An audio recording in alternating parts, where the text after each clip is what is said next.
So cost accounting. Okay? Definitely, class, this is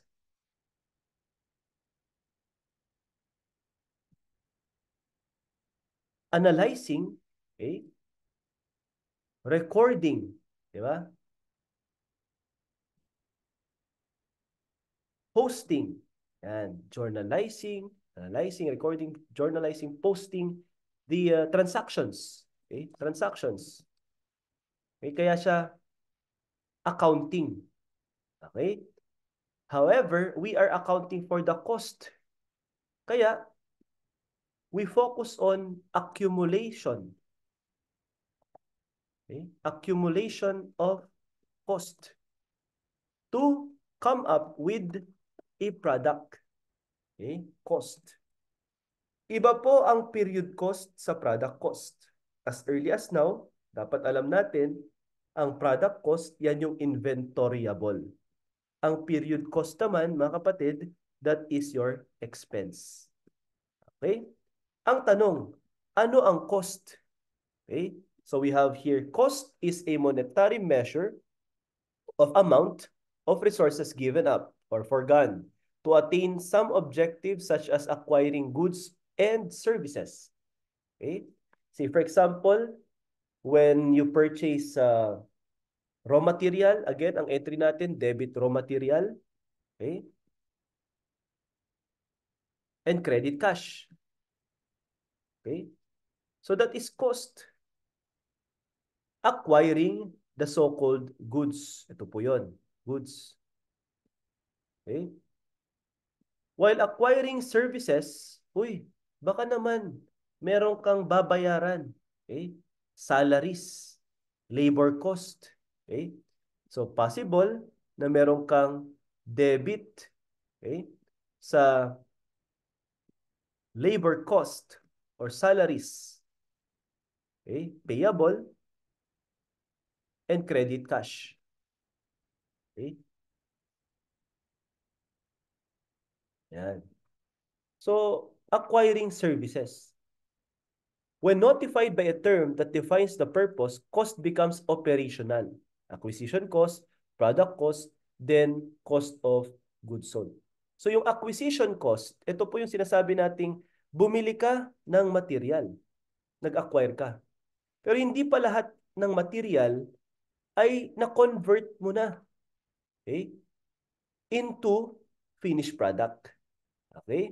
So meron pong ending raw material. Hindi lahat ng mga labor ay na-exert mo na para to convert that material into finished product.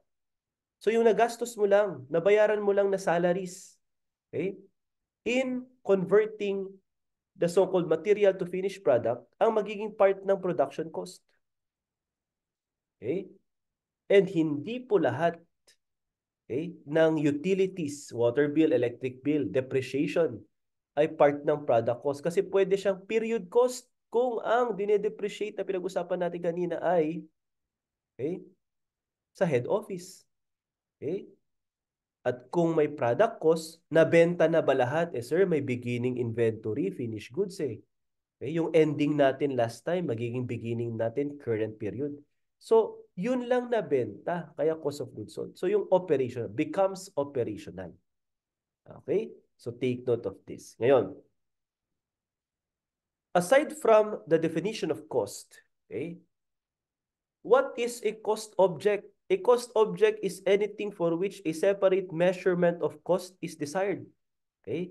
Kagaya po ng departmental cost, product cost, okay, location, okay. How about cost accumulation? This is the collection of cost data.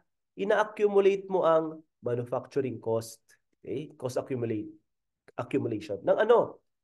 Material cost, labor cost, overhead cost.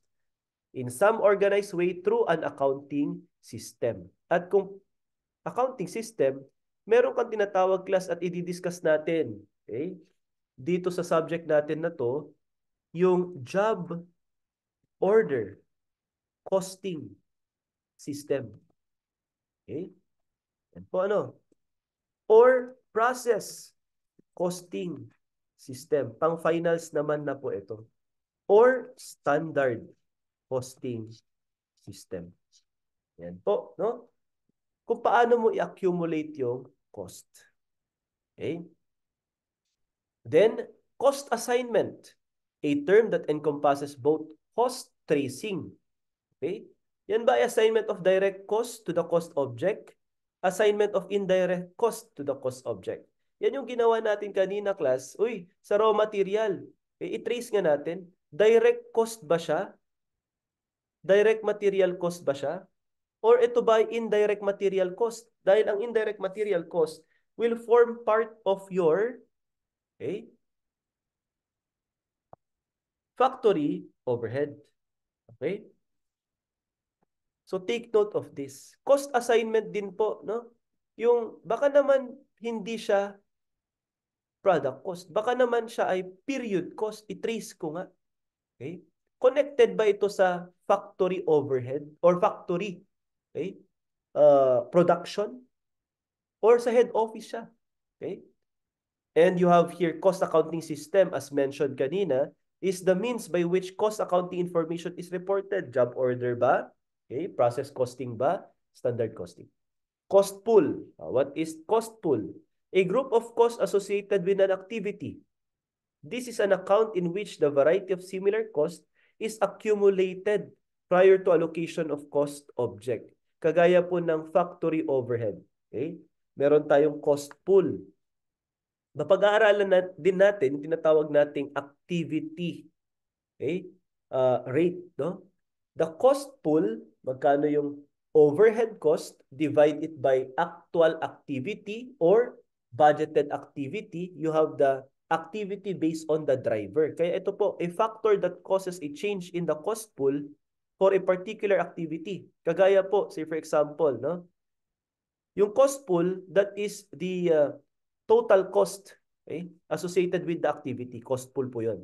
Yung activity driver or cost driver, yan yung reason kung bakit tumataas ang cost pool natin. Example, yung driver mo is machine. Machine hours. So machine intensive kasi habang ginagamit mo yung machine, nakaka-incur ka ng cost. Ayan po, no? Driver po yun. Cost driver is the basis for allocating the cost. Pwede rin pong labor hours. Ilang oras na po ang ating nagugol na render na service times magkano siya per hour. Driver po yun. Okay? Aside from this, kunyari by batch. Magkano pa yung batch cost? Cost driver. Yan. Then you proceed to cost behavior. Ano ba yung sinasabi nating cost behavior? Pag tumataas ba, yung particular cost, tumataas din ba siya? Direct ba ang relationship or bumababa? Pag dumadami ba yung driver, tumataas yung cost or bumababa? And pertains to association between cost and its related driver, which is the activity. Okay? Activity is the cost driver. Cost behavior is the association or the effect. Relation between the driver and the cost. Pag dumadami ba yung cost driver or activity, tumataas din ba yung cost? Kung oo, direct ang relation. Ang cost behavior, direct. Okay? Kapag ka naman, example po, tumataas ang machine hours kasi we tend to shift from labor intensive to machine intensive. Ano ibig sabihin nun? Tumataas ang machine hours, tumataas ang machine cost. Pero yung labor naman, bumababa. Kasi instead na laborer ang gumawa ng produkto, nagiging machine na lang po. Okay, so inverse naman yung magiging relation nila. Okay, so take note of these terms, mga kapatid. Okay, and you have here cost estimation. Okay, the process of determining cost behavior. So mag-estimate lang po tayo. Okay, tumataas ito, cost driver, dumadami, activity, tumataas din yung cost. In-estimate natin. Kaya nga, may budgeted, budgeted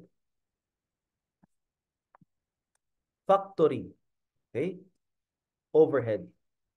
And dinidivide mo sa budgeted activity level para makompute natin.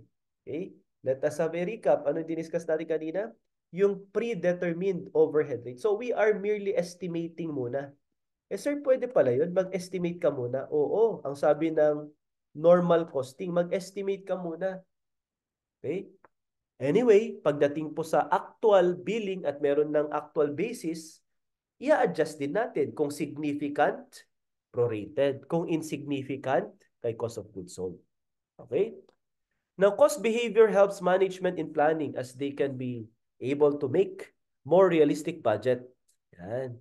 In relation to its association with specific activity, cost behavior also helps in control through the help of variance analysis. Ito na po yung tinatawag nating standard costing. Okay? I-compare ko nga, i-analyze ko nga yung pagkakaiba, variance. Yan. Tumataas ba ang material variance or labor variance? I-compare ko yung actual sa budget. So this will be our last topic, the standard costing, variance analysis. Okay. In using cost behavior in planning and control, so you have here cost accounting and control, no? Management should consider the concept of relevant range.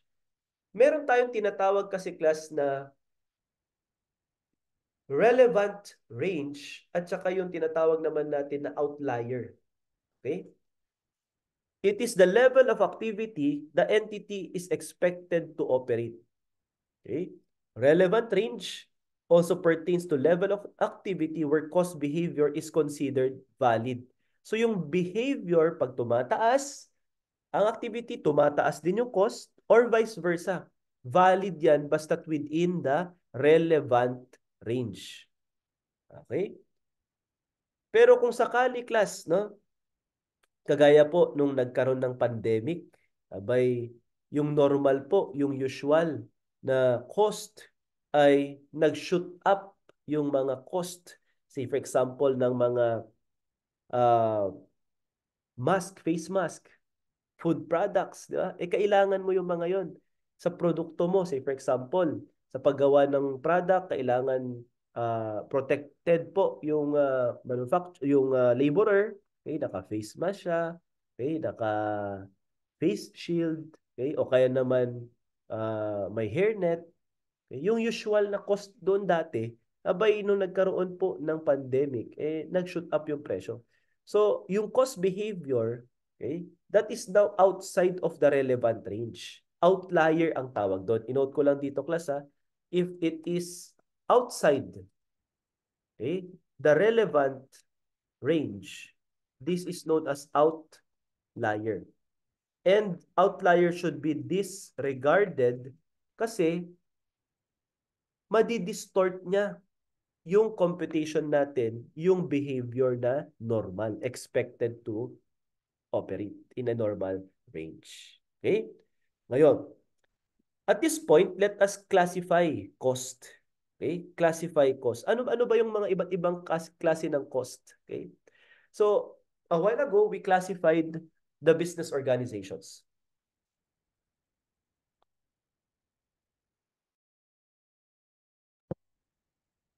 And also, the different type of business model.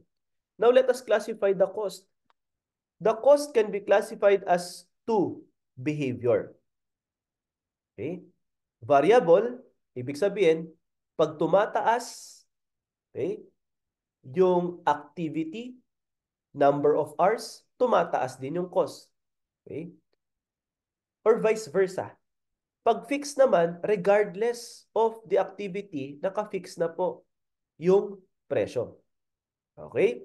So, variable costs are costs that move in direct proportion to the change in activity. Thus, cost increases in total proportionately with increase in activity and vice versa. However, the cost per unit remains constant. Okay? Cost per unit remains constant. Example, direct materials. Ayan. Kung bibili ka ng material, tapos ang material cost per unit, kunyari, kailangan mo ng material for your product, no? Kahoy, tapos ang cost per board feet ay kunyari 500. O kailangan mo ng pako, ang cost per kilo ay 25 pesos, kunyari ganun. Naka-fix na yung per unit. Okay? Per unit. Ito po, no? Constant. Pero nagbabago ang per total dahil minumultiply mo sa kung ilang board feet ang kailangan mo at ilang kilos ang kailangan mo na pako. Okay? Para produce ng product na furniture. Di ba? Pero yung fixed cost, this cost remains constant in total. So pagdating sa total, dito po ano, pag sa total, pag sa per unit, yan. Ang variable cost per unit, okay, ito po ay fixed. Hindi po nagbabago. Pero ang per total, it will change. Ibig sabihin, pwedeng tumaas, pwedeng bumaba. Depende sa actual, okay, na binili. Pero kapag ka fixed cost, okay, fixed cost, per total, naka-fix naman siya. Okay? Regardless kung ilan ang na-produce mo na unit, ang babayaran mong ang rental, I should say, expense na babayaran mo, or depreciation na naka-straight line method, fixed pa rin yan. Okay? It remains constant in total as level of activity changes. So, kahit na tumaas ang production, parehas pa rin ang renta mo sa factory. Kapag tumaas or bumaba ang production, parehas pa rin na ang depreciation expense mo naka-fix. However, the cost per unit, fixed cost po ang pinag-usapan natin, fluctuates because this constant total is spread over smaller or greater volume. So ito naman po, fixed cost per unit changes. Ulitin ko, okay? This is fixed, okay? Cost per unit. Ito naman, this is variable cost. Okay? Variable cost per unit. Yan. Siyempre, may mixed cost din po tayo. O ganito po, example natin para simplihan po natin. Sa parking. Yan, parking sa mga mall. Yan, parking ano? May mga parking fee, say for example, 50 pesos lang. Pag pumasok ka, 50 pesos lang. Regardless kung ilang oras ka per day, 1 hour ka lang, 10 hours ka na nakapark, 50 pesos lang yung pabayaran mo. This is what we call as fixed cost. Okay? Pero kung yung parking mo nakadepende sa hour, okay? Sample po, no? 10 pesos per hour. Okay? Tapos, ikaw po ay nagpark ng 8 hours, so you have to pay 80 pesos. Or, 10 pesos per hour. Naka-fix na naman ang per unit. Okay? Per hour. Okay? Tapos, 1 hour ka lang nagpark. So, you have to pay 10 pesos. Yan po ang example ng variable cost. So, dito class sa fix. Uy, 50 pesos per day. Okay? Nagparada ako doon ng 2 hours lang. O di, yung per unit mo, 25 per hour mo. Okay? That is your fixed cost per unit. Yan po yung concept niya. Nagbabago ang per unit, 25. Pero yung total mo, 50. Okay? Ito naman, yung per unit mo, which is, in this case, 10, naka-fix. 10, naka-fix. Pero yung total na cost, nagbabago. Depende sa actual hours. Yan. Kaya yung iba namang parking lot or parking space, ito po, no? Meron silang mixed cost parking. Yan. Ibig sabihin, for the first 3 hours, 50 pesos. Yan, per hour. 50 pesos muna. That's the fixed fee. Okay? This is the fixed fee portion. Plus, yan, succeeding hours daw, okay, there will be a 10 peso rate per hour. So may mga ganyang parking. Okay? At ito po ang example natin ng mixed cost. Okay? So variable, fixed, and mix. Okay, so this is again variable cost. This is fixed cost. Ito naman, mix, may halo. May variable portion at meron pong fixed portion. Okay, that's mixed cost. Now, let's proceed, class, to as to the association with responsibility center or cost object. Okay? We have here direct cost. No? It is a cost that can be easily traced to a cost object, kagaya ng wages or labor costs or direct material cost. Okay? Indirect cost, it is a cost that cannot be easily traced. Alam mong nandyan. Alam mong may materials ka na dinagdag pero hindi mo siya masegregate. Alam mong nandyan yung vinegar, alam mong nandyan yung soy sauce, pero hindi mo siya masegregate sa finished product. Okay? So that is indirect material. Another example of indirect cost ay indirect labor. Okay? Hindi naman yung supervisor ang humawak ng produkto.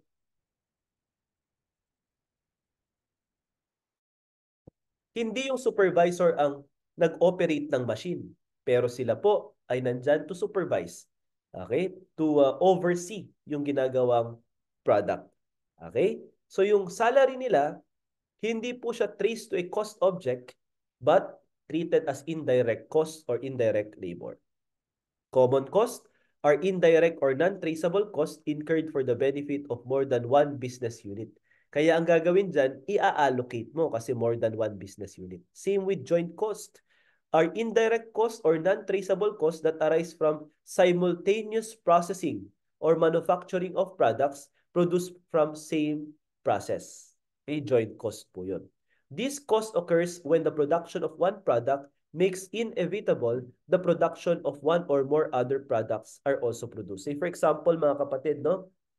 Pag nag-produce ka ng Dunkin, no? Donut, no? O kaya naman mga Jayco Donuts, o kaya kung ano ba mga donuts dyan.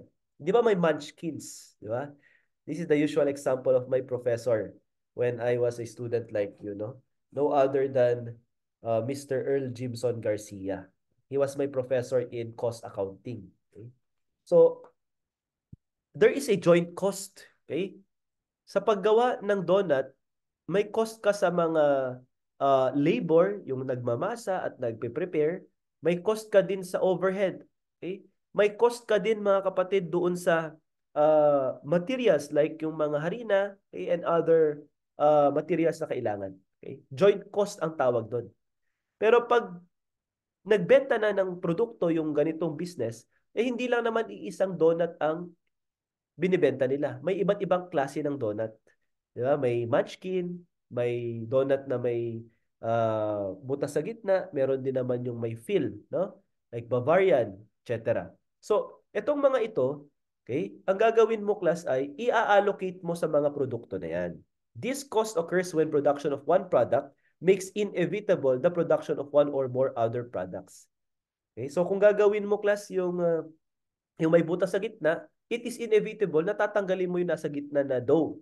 At yung tinanggal mo will become what? The munchkin.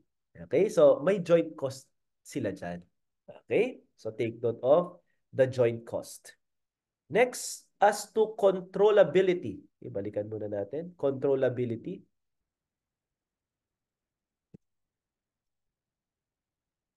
Meron tayong tinatawag na controllable cost. This cost, okay, over which a production manager has influence. Pwede mong i-control in a sense na konti nga lang muna ang bilhin ko, direct material. Dagdagan ko nga, direct material. Okay? Yung mga materials na bibilhin para dumami yung production. Non-controllable cost, these are costs over which a production manager has no influence. So si manager ng factory, ng production department, wala po siyang control kung dadagdagan ang salary ng CFO from production manager's viewpoint. Yan po ay call na ng management. Diba? So, non-controllable cost po yan. Eh sir, hindi po ba ito po ay additional cost? Yes. Na hindi mo makokontrol kung ikaw yung production. Salary, say for example, no? Salary ng empleyado, okay? Eh syempre meron ng naka-fix rate, labor rate, okay? Per hour, no? Ngayon, meron kang number of hours. Okay? So yung number of hours, pwedeng dapat matapos nyo to ng ganitong oras lang. Yun ang pwede mong makontrol. Okay? You have influence over the production. So controllable. Okay? As to management discretion, committed cost, discretionary cost. These are costs which require series of payment over a long period of time. So committed cost. While discretionary costs, these are costs which are fixed as a result of management policy. This is also known as program cost. Okay? So kung magbabayad ka ng piecemeal, okay, you're going to pay over a period of time, then that is committed cost. Okay? So like say for example, insurance ng factory, 'di ba? So dapat may premium ka na binabayaran. Okay? Committed cost. Okay? These are costs which are fixed as a result of management policy. Discretionary naman. It's management discretion. Okay? Also known as program cost. Okay. So let's proceed, class, to the next concept. So different kinds of cost. Madami pong cost, no? Hindi lang po pala, sir, cost of goods sold. Okay? O kaya naman manufacturing cost ang pinag-uusapan. Hindi lang po material cost, labor cost, overhead cost. No. Kasi cost accounting po, no? So you have to know the different kinds of costs. As to importance in decision making, kailangan ba siya? Relevant ba yung cost na yan? Or irrelevant? Okay? First concept is differential cost. Anong sabi sa differential cost? The net difference in cost between two alternative courses. Dito po pumapasok, class, yung tinatawag nating variance. Okay? So kung gagamitin ko ito yung bibilhin ko, magkano naman kung ito yung bibilhin ko, at alternative courses, magkano yung matitipid? Differential cost. Relevant cost, these are costs which are material. So relevant po, no? Keyword, material into the decision making of the manager. Example, class, make or buy. That's a decision. Bibili ba ako ng produkto or ako na lang ang gagawa? Or process further or sell at split of point. Ano ibig sabihin nun? Ibenta ko na ba ngayon? Or i-process further ko po? Kagaya ng pag nag-harvest ka ng palay, meron po tayong tinatawag na sell ng sariwa. Sariwa means kaka-harvest.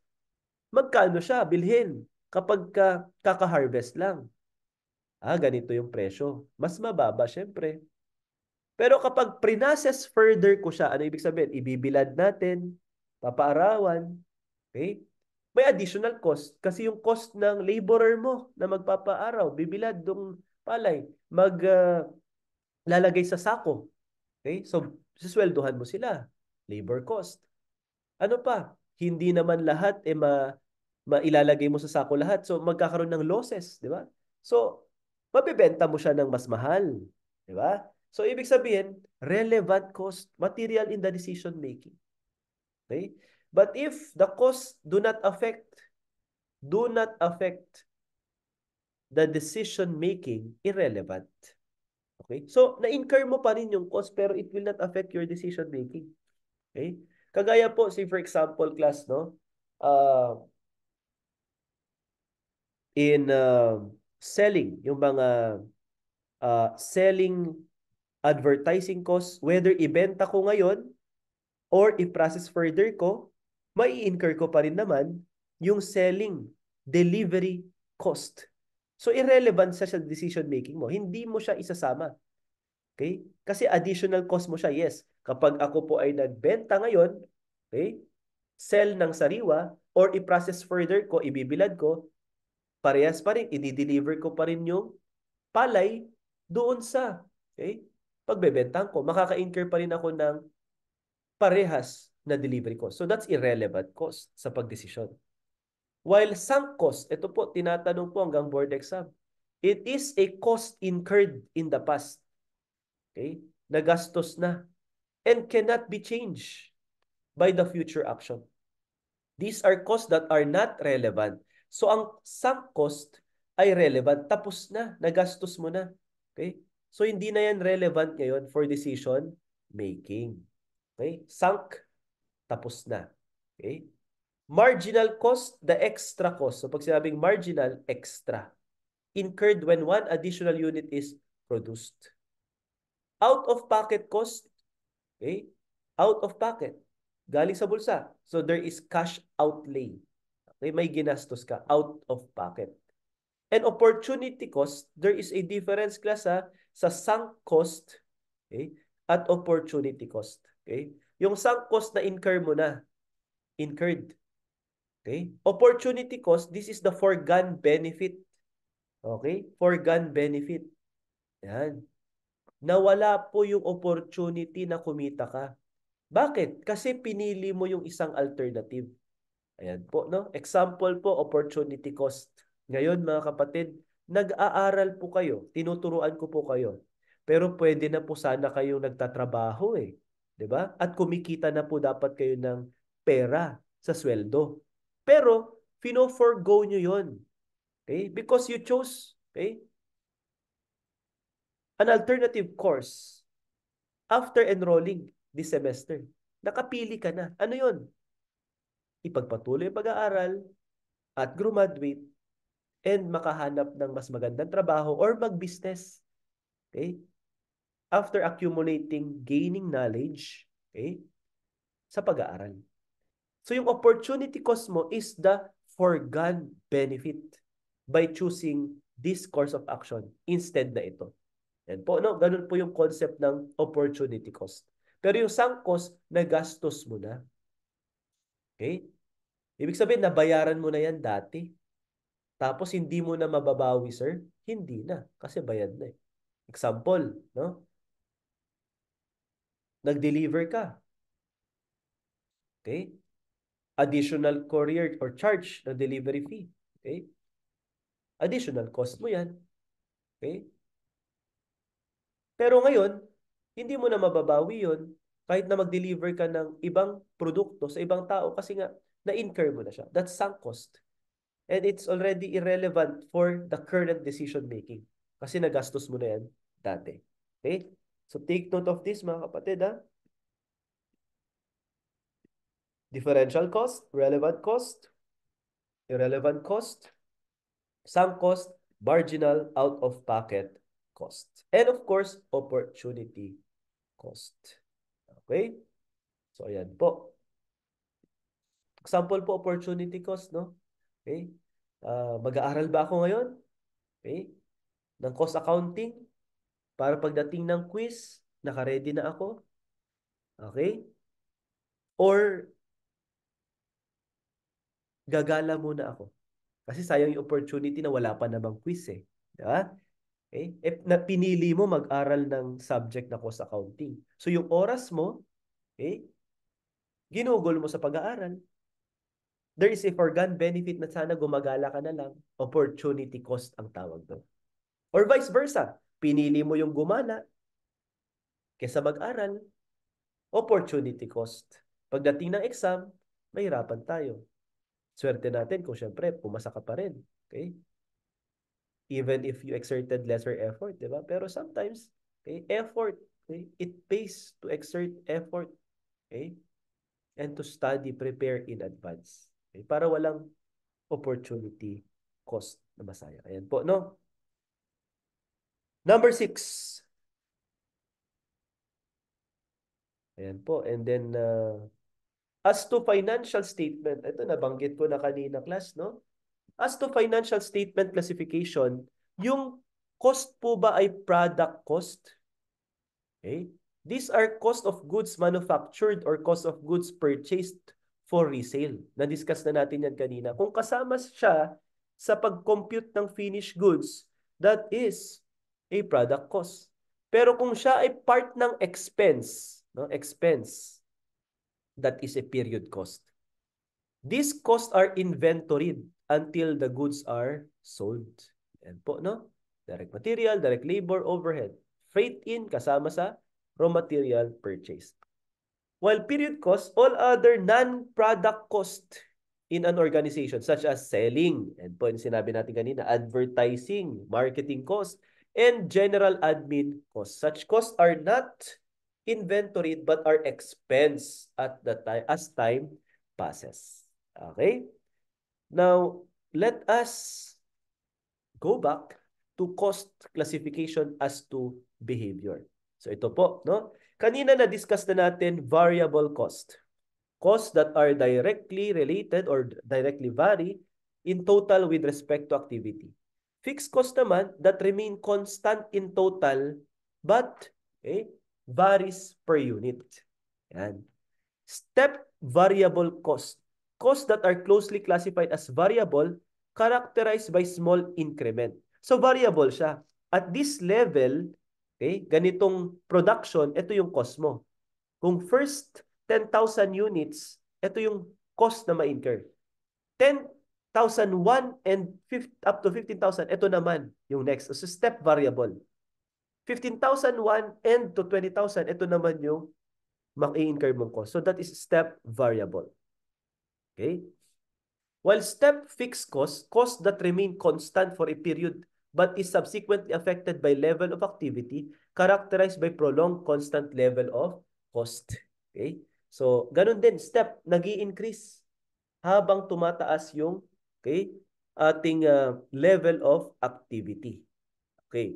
Semi-variable, na-discuss na natin to. Hybrid between fixed and variable cost. And we have curvilinear cost.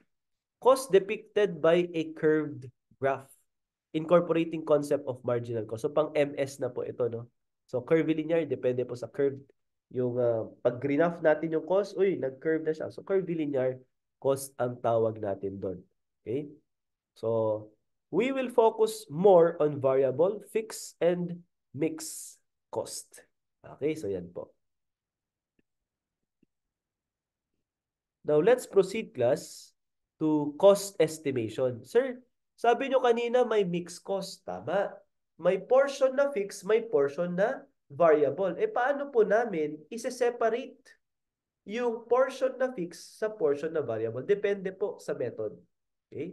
So, you have here account classification method or account analysis pertains to classification of cost, whether it's fixed, variable, or semi-variable, based on judgment of the accountant. Note that judgment is normally based on a historical activity, company policy, and etc. Other basis. Okay? Kaya nga, class, no? Ang cost accounting, unlike financial accounting, walang standard. Ulitin ko, class, ha? Sa cost accounting, wala pong financial accounting standard kasi cost accounting siya. So you have to classify further, no? Assignment nyo po ito, class, ha? Assignment nyo muna. Okay? Take note of this. At tatanungin ko yan next meeting natin sa face-to-face. What's the difference between financial accounting versus cost accounting / managerial accounting? Okay, yun po ang assignment ninyo. Okay? Research on the difference between financial accounting versus managerial cost accounting. Ayan. So aside from method letter A, so going back, we also have scatter graph method. Okay? So igagraph mo. Scatter graph method involves the use of visual fit line. So ipa-plot mo, no? So do not expect, mga kapatid, na sa exam niyo magagraph kayo, no? Just take note of the concept, no? Ang possible na i-compute nyo, class, ay ito, high-low method. Ayan po, mamaya ipakita natin. It involves estimation of fixed and variable cost component by plotting the set of historical cost and activity data in graph and visually fitting a line. So gagawa ka ng line. Kaya pala, sir, may curvilinear cost? Yes, kasi pag nag-curve na po, curvilinear cost mo yun. That can denote the cost function for given set of data. Note that the line should at least be able to cut the graph where points above and below the line are not significantly different and be close or near to the most of the points plotted in the graph. So we proceed. to high-low method, okay, scatter graph, magagraph ka lang naman eh. Yung high-low, ganito po yan. We plot the highest and lowest cost and highest and lowest activity. So, i-identify mo. High-low method. We segregate mixed cost, okay, of segregating mixed cost.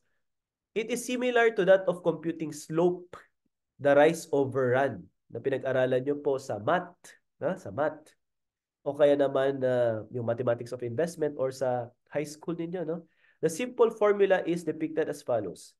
Y is equal to A plus BX. Okay? Where B is the slope of the line representing variable cost per unit. Okay? Where A is the total fixed cost. So fixed cost plus variable cost per unit times X, which is the level of activity. Okay? Where Y is the total cost. So total cost, okay, para ganito lang po, no? Total cost is equal to fixed cost plus variable rate, okay, per unit times activity.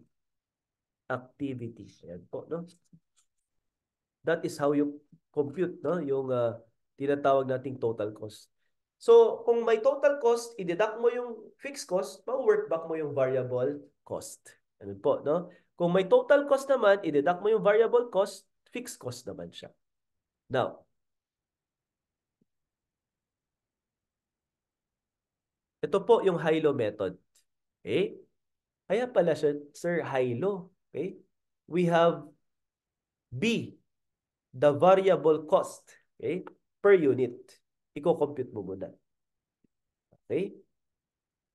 By using the highest and lowest point based on activity, okay, activity level, given set of data. So, you have total activity highest minus lowest total activity nasa denominator and total highest semi-variable cost minus total lowest semi-variable cost.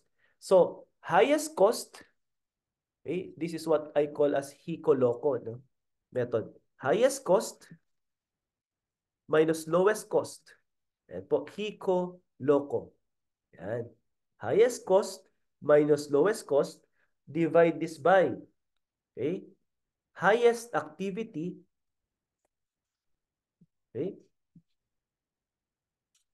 yan po, minus lowest activity. Okay? That is equivalent to the variable cost per unit. And take note mga kapatid, I would like to highlight, okay, excluding what? The outlier. Ayan po ha, excluding outlier. So, nadi-distort kasi yung ating variable cost per unit kung isinasama mo ang outlier sa computation. Okay? So, take note of this ha, tanggalin mo ang outlier. Parang obvious naman, di ba? Na pag plinat mo, yung kanyang behavior, hindi na normal. Okay? Sobrang taas na. Parang ganito yung outlier eh. Nag-exam kayo. Ang range ng exam, say for example, dahil sobrang hirap, kunyari, nasa 60 to 80 ang score. Tapos biglang may 99. Uy, outlier yun. Okay? 60 to 80 yung score. Tapos biglang may 2, 3, 5 ang score sa exam. Uy, outlier yung 5. Hindi kasama sa analysis. Ganun po, no? Ang outlier. Okay? So take note of that. While total fixed cost component can be solved algebraically using either highest or lowest point. Okay, so yan po yung pangatlong method natin sa pag-segregate ng mixed cost. Okay? And pang-apat mga kapatid at pang-lima, ito po, no? So sa exam ninyo, ang expect nyo class highest and lowest cost, high-low method, and least square regression method. Okay? Itong engineering method, just take note na lang na this method of cost estimation utilizes time and motion studies. Wala naman po. Hindi naman po tayo expert dyan. No? Time and motion studies. Okay? To determine fixed and variable components. So, engineering method na po yan. Probably for engineers na yan. Okay? So, keyword na lang, time and motion. But for least square regression method, okay, this method of cost estimation takes into consideration all points in a given data. Okay? Note that objective of the method is to minimize the sum of squared deviation in order to arrive at a cost function. So, hindi lang po pala highest and lowest ang pipiliin. Kung hindi lahat, but save for any outlier. Pag may outlier pa rin, hindi isasama. Pero kasama na yung mga ibang data, sir? Yes, hindi lang highest and lowest ang pipiliin ko. Hindi na. Kasama na yung within the relevant range. All within, okay, within R. Ano yung RR? Relevant range. Because within the relevant range, valid po ang result. Ayan po. Kapag outlier, invalid po yun. Huwag mong isama. Okay? Note that the objective of the method is to minimize the sum of squared deviation in order to arrive at a cost function that represents the dataset. Note that the line representing the cost function generated through this method is called least square regression line. Similar to Hilo method, kaya pala siya least square regression, no? Okay? The cost function is still expressed as y is equal to a plus bx. Parehas pa rin, similar. Where b is the slope, representing the variable cost. A is the total fixed cost, x is the level of activity, and y is the total cost. Okay? However, variables A and B are computed differently. So, i-compute mo yung A at saka yung B under least square regression. Okay? Ang tanong, paano i-compute under least square regression format? Ito po yun. Okay? Yan. This is the formula. Okay? Remember, memorize at this point, no? And as early as now, itong format ng least square regression. Okay? Least square regression. Okay?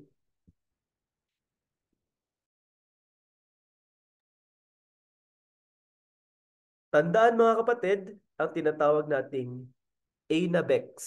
Yan. A na Bex. Okay? Exi, Exa, Bex, Bex. Yan po, no? Tandaan po yung format na yan. A, that is summation, okay, of y is equal to number of observation times A, which is the total fixed cost, okay, plus B, which is the variable cost per unit, times summation of X, which is the level of activity. A na Bex. Okay, A na Bex. Okay, tandaan po ito. Tapos, meron ka ding XC, Exa, Bex squared. Okay? So, ibig sabihin, gagawa tayo ng summation. Okay? Summation ng tinatawag nating X and Y. So, minultiply mo yung X and Y, sum up. Summation of X times A. And we have summation of X squared. Multiply this by variable cost per unit. A na Bex, XC, Exa, Bex squared. Okay? So, we're going to illustrate this, okay, as we solve problem with regard to least square regression method. Okay? Hilo method and least square regression. Okay?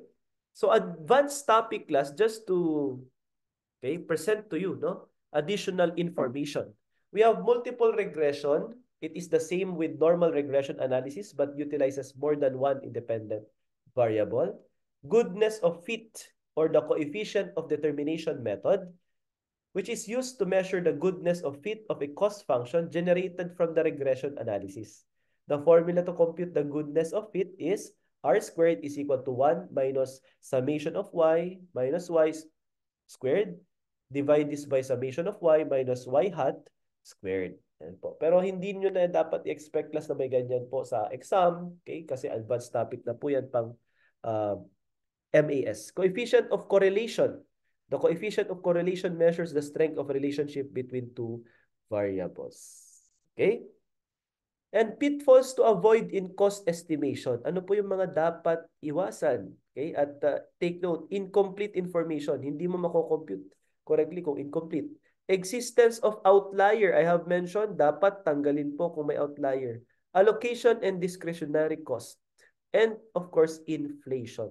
Inflation, mga kapatid, is the effect of okay, rapid increase in the prices. So, nagkakaroon ng decrease in the purchasing power of money due to inflation. Okay? Lumulobo yung presyo. Kaya yung price natin, cost natin ay syempre affected. Kagaya nga nung nangyari po nung kasagsagan ng lockdown, pandemic, no? Hyperinflation nga po nangyari doon eh. Sobra-sobra. Okay? And let me at this point discuss, no, yung cost accumulation system. Okay? Ito po, nabanggit ko na po kanina. We have the actual costing, the normal costing, and the standard or predetermined costing. These three, okay, costing system, okay, these are included in your cost accounting. Okay? Ito naman pong dalawa, sinama ko lang po, no? These are included, absorption and variable costing. Okay? These are included in your MAS subject. No? Dito po sa higher MS po ninyo itong dalawang to. Okay? So to easily identify kung ano po yung costing na yan, no? If actual costing, hindi po ba sir, ang direct material plus direct labor plus overhead is your total manufacturing cost. Tama po. This is the total manufacturing cost. So, paano po namin i-account ulit yung total manufacturing? I-add mo lang po. Okay? So, plus. I-add mo rin ito. Plus. Okay? Ang tanong, ano yung i-add natin? In computing for the total manufacturing cost, okay, under actual costing system, pansinin nyo po, naka-actual po ang material. Naka-actual din ang labor. Naka-actual din ang overhead. So, hihintayin mo yung bill. Hihintayin mo yung statement of account.